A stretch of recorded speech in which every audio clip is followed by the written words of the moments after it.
I woke up before the sun today. The house was quiet.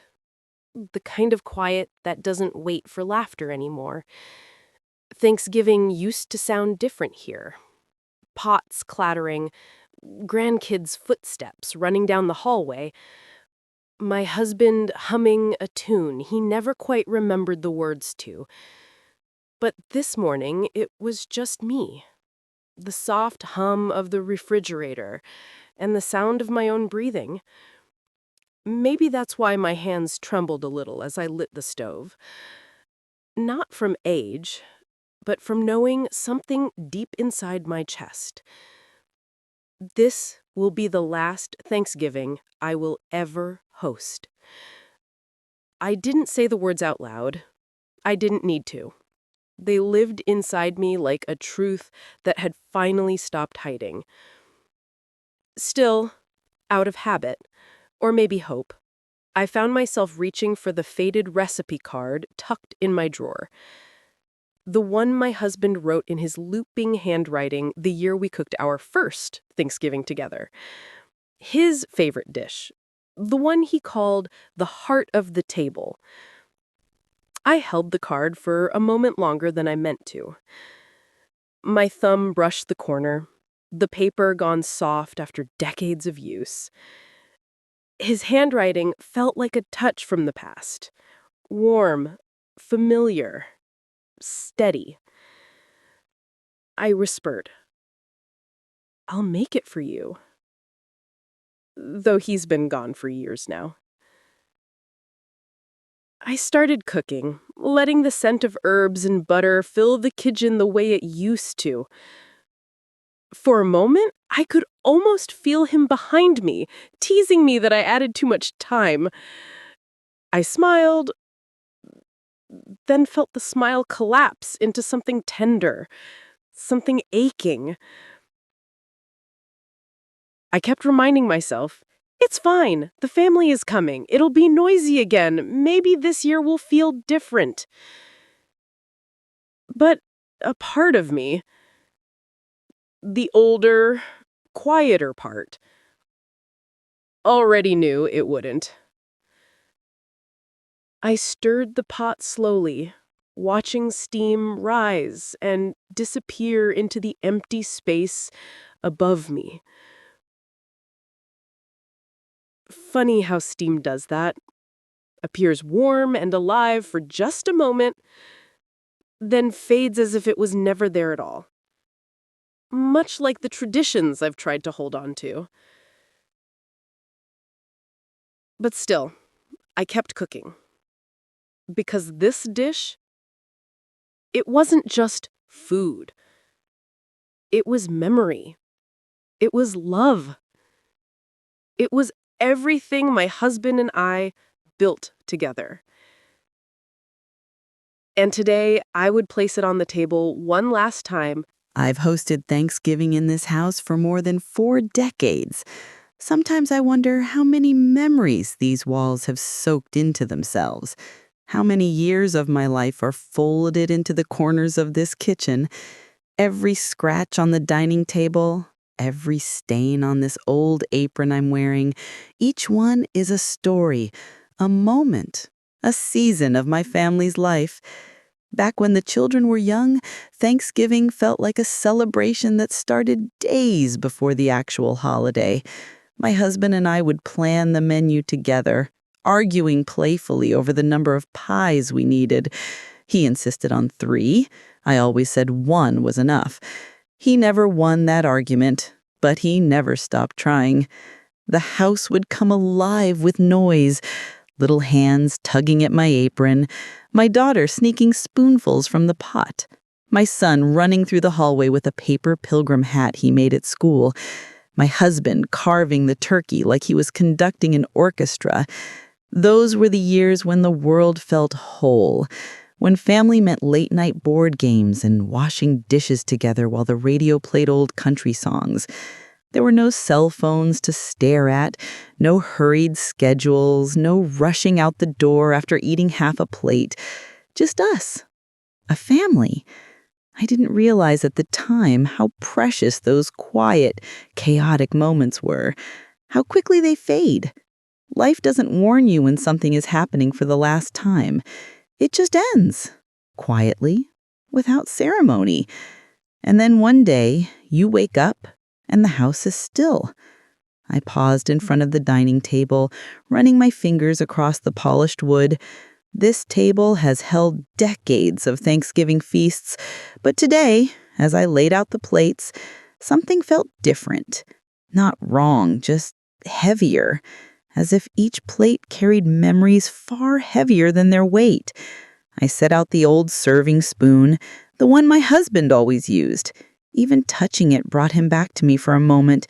His voice, his smile, the warmth of his presence beside me.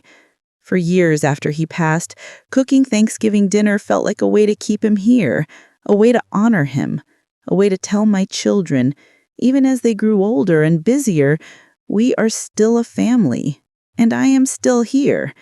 But families change. People drift. Traditions begin to crumble when the hands that hold them start feeling tired. Still, I held on to hope.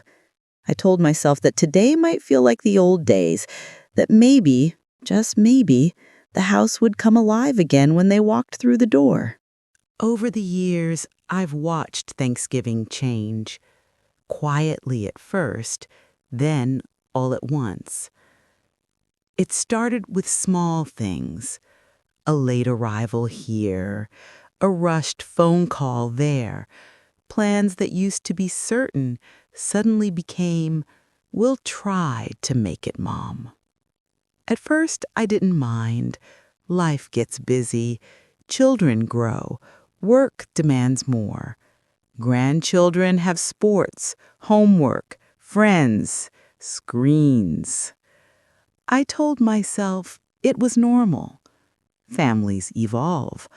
But somewhere along the way, Thanksgiving stopped being something they looked forward to and became something they fit in between other obligations.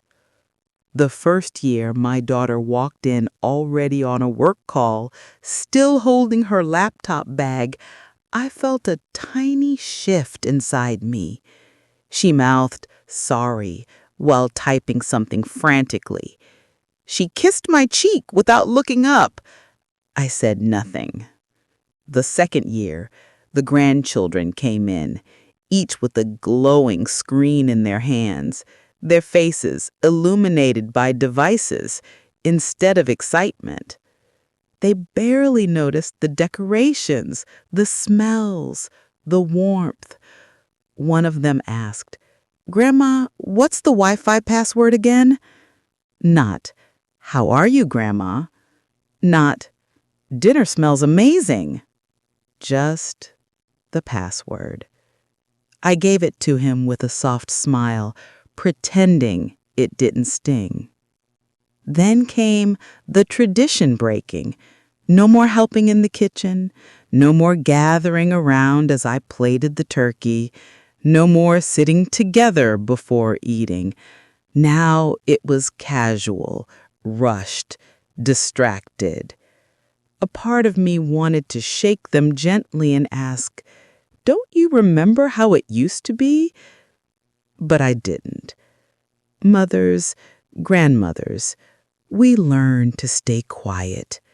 We learn to be grateful for whatever moments we get, even if they are half-hearted.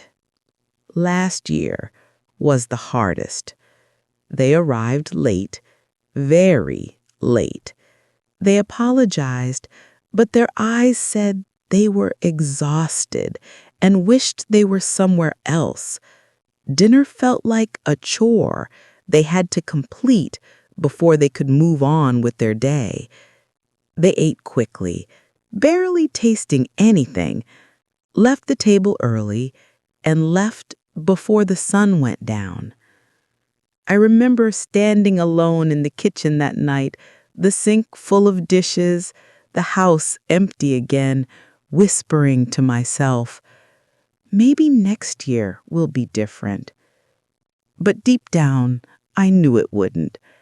Families don't shift back once they've shifted away.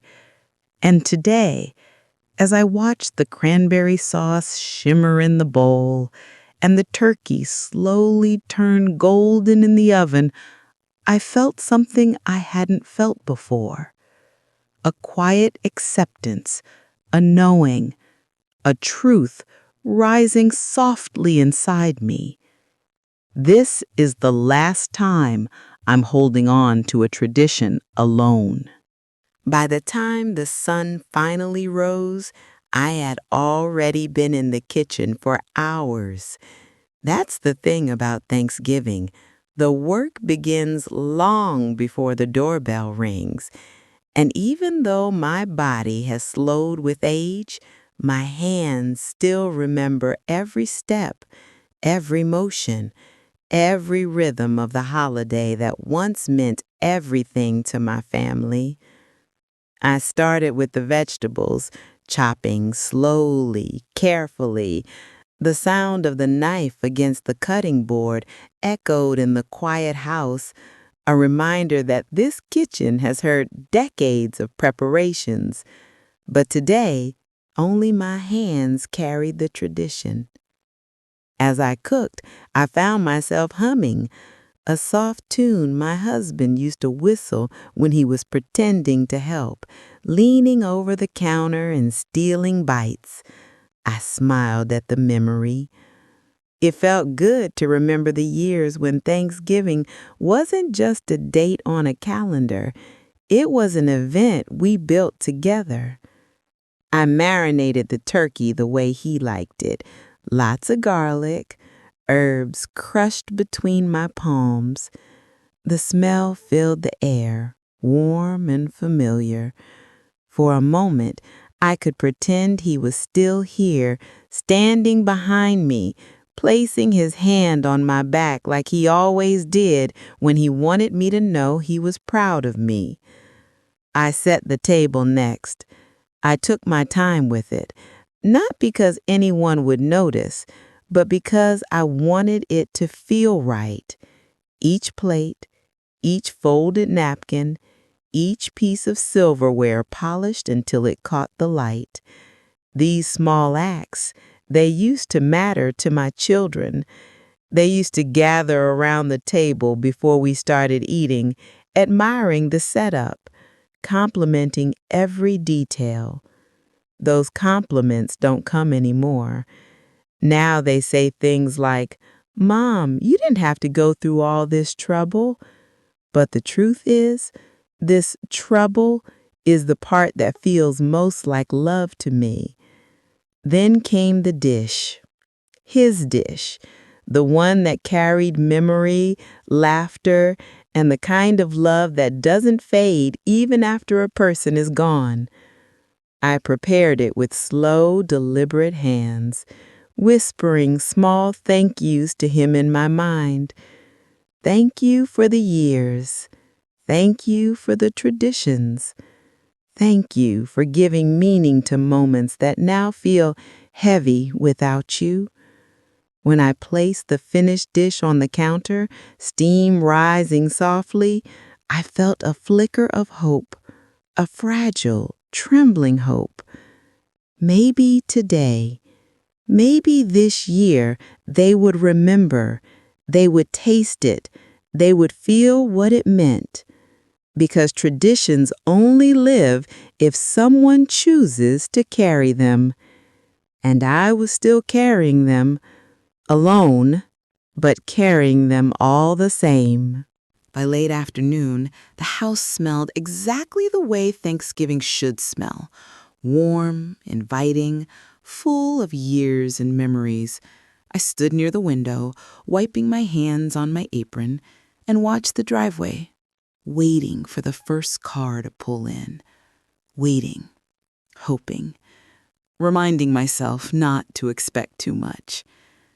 They arrived later than they said they would. Not unusually late, but late enough that the food on the stove had begun to cool slightly. Still, when I heard the car door shut, something in my chest lifted. a small flutter of the old excitement. My daughter came in first, juggling her purse, phone, and keys. "Hi, Mom. Sorry we're late. Traffic was a mess," she said, not looking up from her phone as she typed something with quick, urgent fingers. She leaned in for a half hug while still scrolling. Her perfume was familiar. Her attention was not. Behind her, the grandchildren walked in, each with a device in hand. The glow of their screens lit their faces more brightly than the afternoon sun filtering through the windows. "Hey, Grandma," one of them mumbled without looking up, already tapping at a game. The youngest brushed past me with a quick hi, barely audible, then headed straight for the couch. My son entered a few minutes later, tired, distracted, adjusting his jacket. "Mom, you look great," he said automatically, but his eyes flicked straight to his phone as it buzzed again. He sighed, typing rapidly. "Just work stuff," he muttered. I smiled anyway. You learn to smile even when no one is really looking at you. I offered them drinks, but most of them waved me off. Someone asked about the Wi-Fi password again. Someone else asked if dinner could be quick because they had another thing later. I glanced at the dining table. Its perfect arrangement, the warm lights, the dish at the center waiting to be seen, touched, remembered. But no one even looked at it. They stayed scattered around the living room, thumbs moving across screens, faces bent into digital worlds that didn't include me. I tried to talk, little things. How's school? How's work? How have you been sleeping? Each question was answered with a one-word reply, half-hearted and drifting. The silence between us was louder than their voices. At one point, my daughter sighed, brushing hair behind her ear. "Mom, I'm starving. Can we just eat soon? The kids are getting cranky." Not, "The table looks beautiful," not, "Dinner smells amazing," not anything that felt like family. Just, "Eat soon." I nodded gently. Of course. Always, of course. But inside me, something softened and something broke. Tonight wasn't going to feel different. It was going to feel exactly like last year and the year before that. Table slowly, making sure everything was just right, the way it had always been. The turkey in the center, the sides around it, and then carefully, almost reverently, I placed his dish at the spot where my husband used to sit. The ceramic bowl was warm against my palms, warmer than the room, warmer than the company. For a moment, I let my hands rest on its sides. The heat seeped into my fingers, and I felt something old and familiar stir inside me. A memory of my husband standing beside me decades ago, holding this very bowl with his strong hands, laughing that I had over-salted it again. I could almost hear him, feel him, as if time folded for just a moment. Then I exhaled, lifted my eyes, and turned toward my family. "They're ready," I said softly. "Dinner's ready." They drifted toward the table one by one, still mid-conversation, still half distracted, still tethered to their phones. The grandchildren sat without looking up. My daughter took her seat with a sigh, checking a notification. My son murmured something about being tired. I stood for a moment, waiting for someone, anyone, to notice the table, the effort, the meaning, the tradition, but their eyes never lifted from the screens or their plates. I took my seat slowly. Before we began, I found myself glancing at the bowl again. The steam curled upward, soft like a whisper, fading into the air, a fragile warmth disappearing in a room full of cold distractions. I cleared my throat gently. "You know, your father used to call this dish the heart of Thanksgiving." I paused, waited, hoped. No one reacted. Not a smile, not a nod, not even curiosity. The silence that followed wasn't peaceful, it was hollow. A silence that swallowed memory whole. Finally, one of the grandkids leaned toward their mother, whispering, but not quietly enough. Do we have to eat that? It's old-style stuff. The words hit me harder than they should have, not because they were cruel, children speak without understanding, but because they revealed the truth I hadn't wanted to face. The tradition that meant everything to my husband, the dish that held decades of love, the recipe written in his handwriting, meant nothing to them. There was a beat of stillness after the words. A moment where the room felt too bright, too loud, too sharp. I stared at the dish, at the steam that was nearly gone, at the spoon resting inside.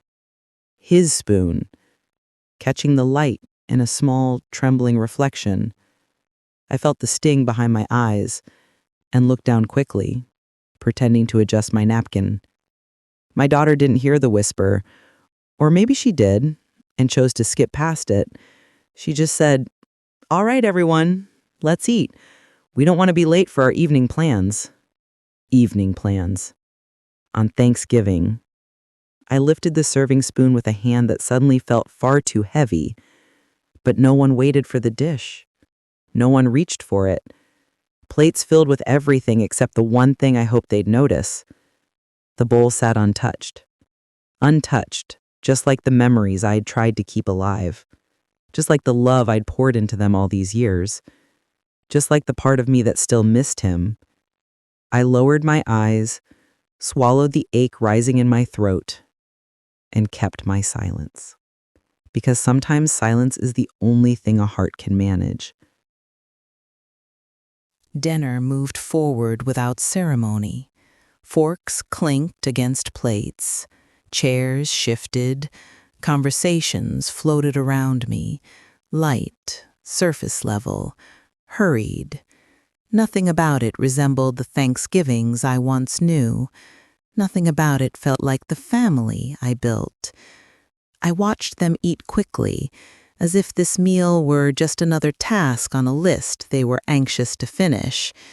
Their eyes kept drifting back to their phones, notifications, messages, the digital world tugging them away from the real one, away from me.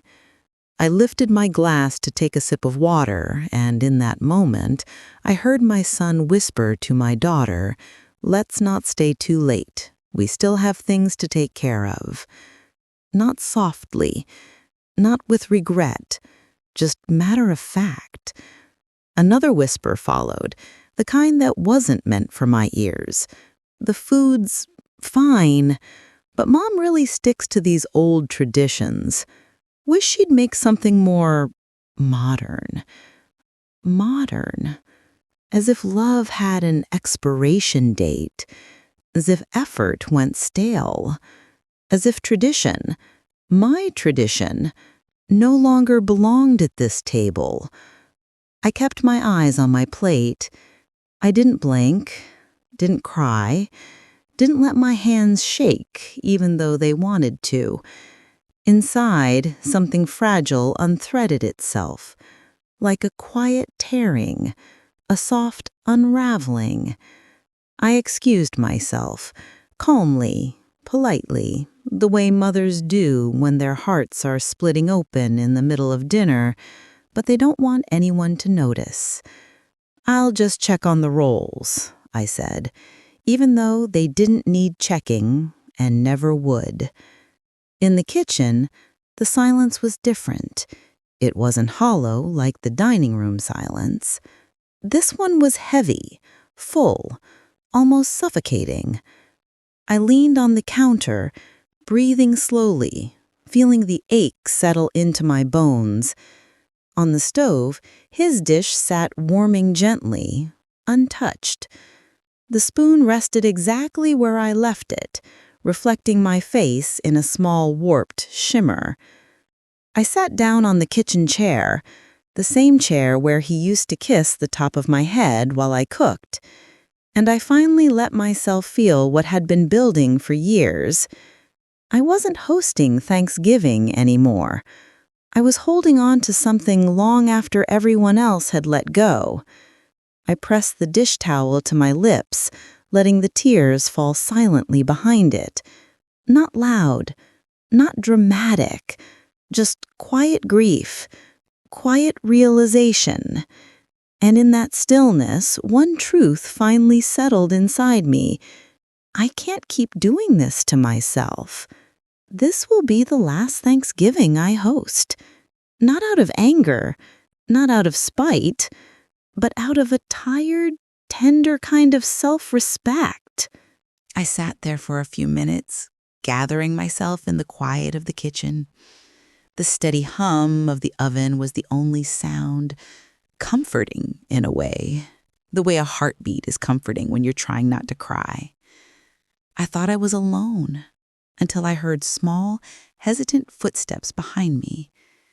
When I looked up, my youngest granddaughter was standing in the doorway, her phone tucked away, her hands clasped together.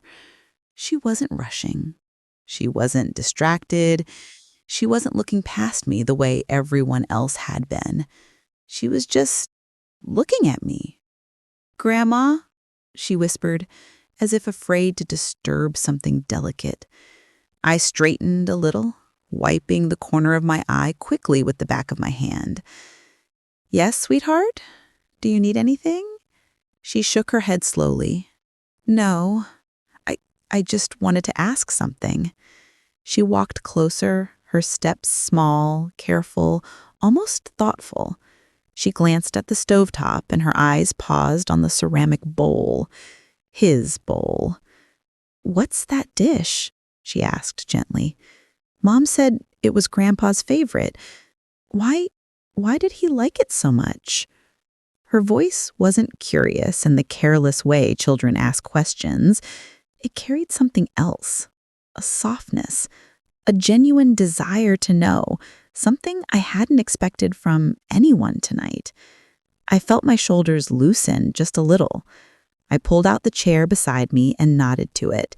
She sat down quietly, folding her hands on the table like she used to when she was smaller. "It was the first thing I ever cooked for him," I said, letting my thoughts drift backward. "We were so young then. I was nervous and I burned the first batch."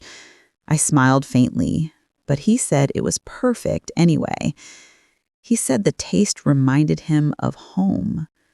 My granddaughter leaned closer, listening with wide, warm eyes. "Did you make it every year?" I said softly. "Every single year, even after he passed." It made me feel like he was still part of the table. She nodded slowly, then reached for the spoon. "Can I try it?" she asked. Her voice trembled, just enough that I could tell this wasn't about the food. I served her a small portion. She took a bite, slowly, thoughtfully, and her expression softened.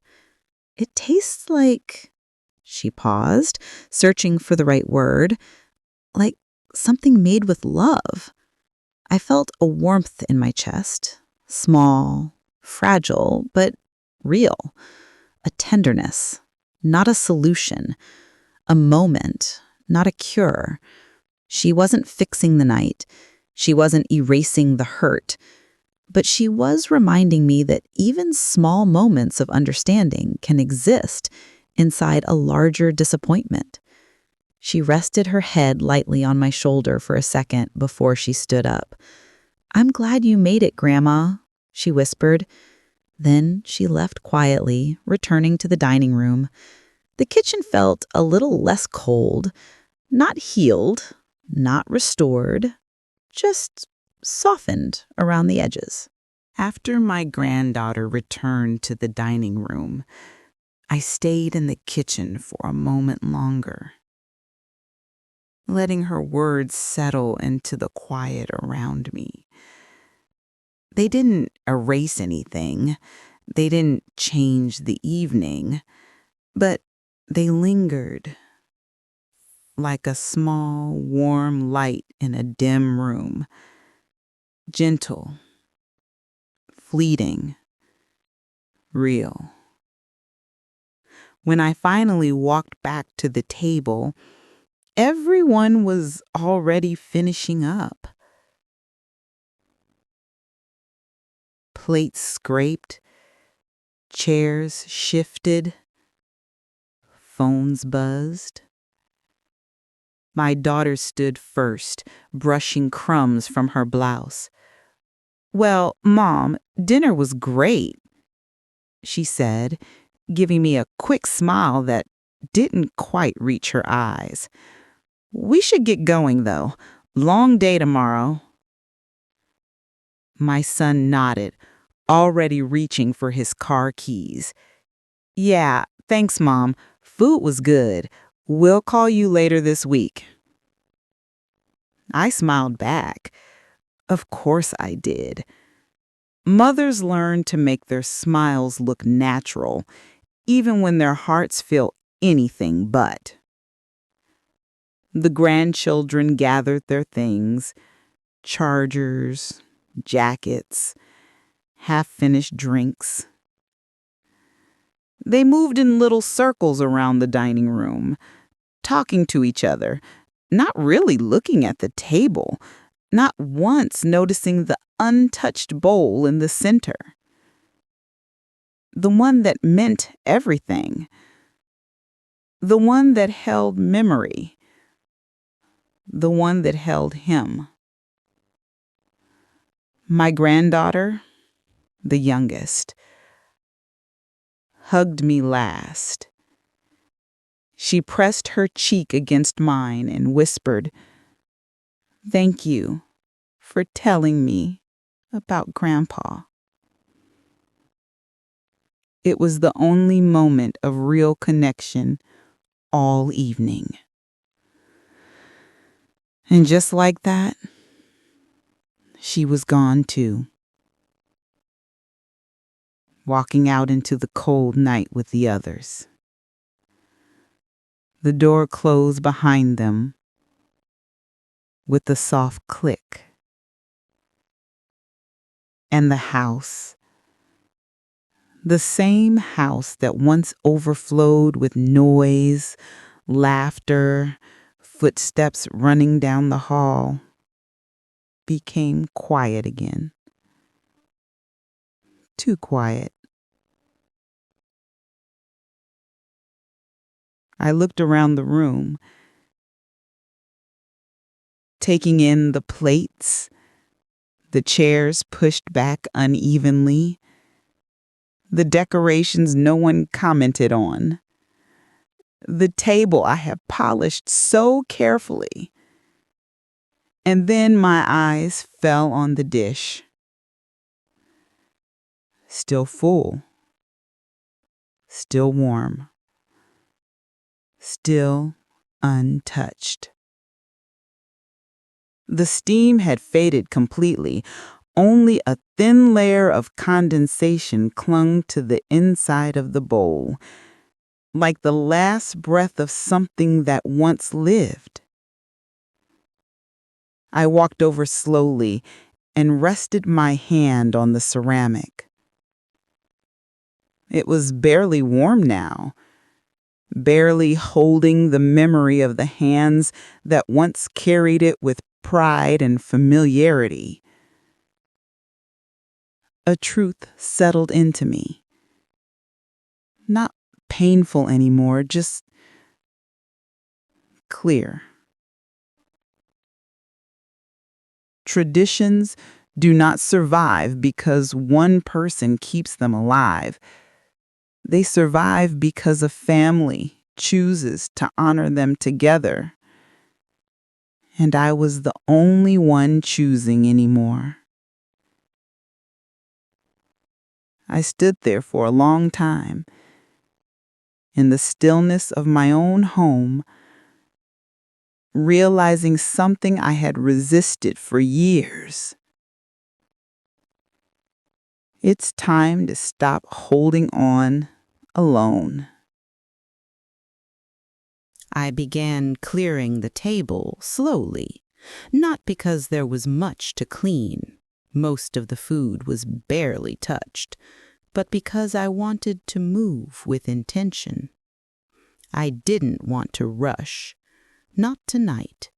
Not through the last Thanksgiving I would ever host.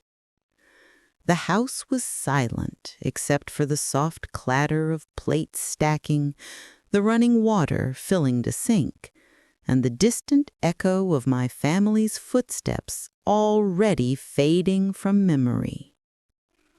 When I picked up the bowl, his bowl, I held it in both hands. It wasn't warm anymore. It had cooled completely. I traced the rim with my fingertip, remembering the years my husband stood beside me, helping me stir the pot, laughing at the mess we made. Remembering the way he carved the turkey with such pride, as if feeding our family was the greatest honor of his life. It struck me then, gently and without bitterness, that I had been trying to keep him alive through a tradition no one else remembered, trying to hold on to something alone. Grief changes shape over time. It becomes softer, quieter, but it doesn't disappear. It simply settles into the corners of your life, waiting to be acknowledged.